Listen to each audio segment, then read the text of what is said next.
আসসালামু আলাইকুম আমার দিনের বোনেরা, আমার দিনের ভাইরা, আপনারা ভালো আছেন তো? আলহামদুলিল্লাহ, আপনার বোন ভালো আছে। এই যে ইলিশ মাছের মাথা আর লেজ, এই দিয়ে আমি তেলা কচুর পাতা রান্না করব। হলুদ আর লবণ আর তেল দিয়ে আমি মাছের মাথাটা একটু কষিয়ে নিচ্ছি। তারপরে আমি এই যে ভাজা মশলা, এই যে বাটা মশলাগুলো আমি দিব উপকরণে। যেহেতু ইলিশ মাছ স্বাদ,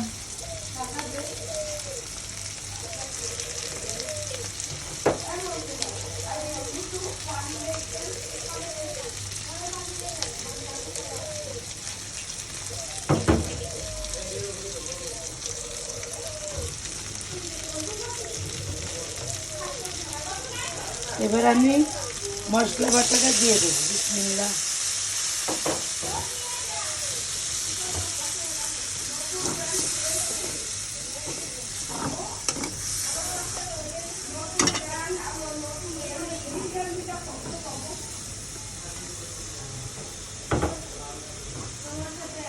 এবার আমি শাকটা দিয়ে দেবো।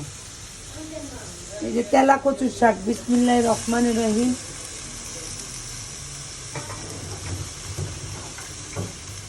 তেলা কচুর শাক খেলে ডায়াবেটিস নিয়ন্ত্রণে আসে। এটা একটা ওষুধি শাক, তবে খুব সুস্বাদু।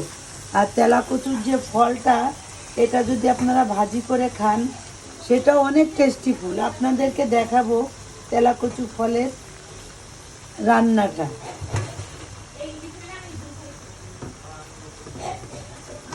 শসার মতন ঘেরান করে, শসা যেরকম খাই আমরা, সে শসার মতন ঘেরান করে বন্ধুরা।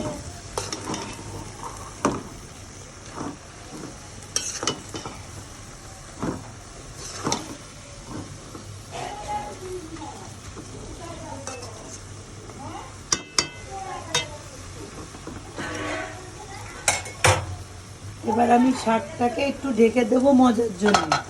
বিসমিল্লাহির রহমানির রহিম।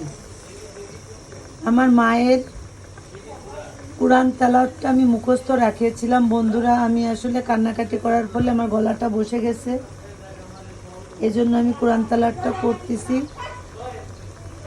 আউযু বিল্লাহিস সামাদিল মালিকিল মুইনিল মুবিন আল মুবিন মিনাশ শাইতানির রাজিম আম্মান خلق السماوات والأرض وأنزل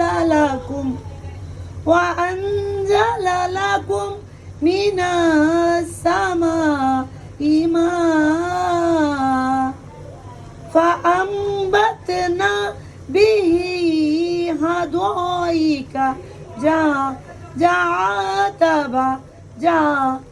ما كان لكم أن تنبتوا شجرها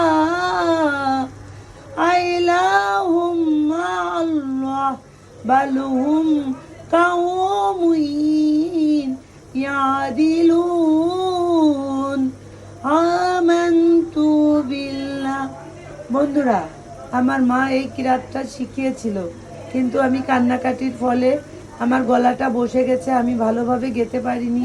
যদি ভুল হয়ে থাকে ক্ষমা করবেন। লাইক, কমেন্ট, শেয়ার অবশ্যই করবেন। আল্লাহ হাফেজ।